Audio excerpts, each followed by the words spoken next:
diberikan solusi. Betul tidak saudara-saudara sekalian? Betul. Baiklah saudara nasional, kita akan menyampaikan kasus-kasus yang terjadi pemerintah Provinsi Sulawesi Barat. Oleh karena itu, kami dari Himpunan Mahasiswa Islam, kami menilai bahwa pemerataan perhatian petani terhadap petani terbukti di provinsi kemudian diperhatikan. Betul. Salah satu contohnya pertemuan yang ada di Maleo.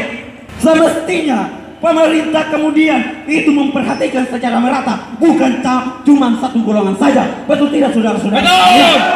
Ketika petani itu kemudian diajukan, maka tentunya negeri ini akan maju juga.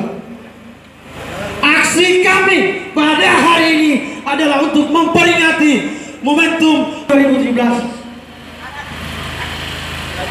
Provinsi Sulawesi Barat adalah provinsi yang sangat petani yang ada di Sulawesi Barat bukan hanya kakao itu bagus. Betul. Tidak memiliki potensi yang bisa dilakukan pengawasan selaku lembaga pengawasan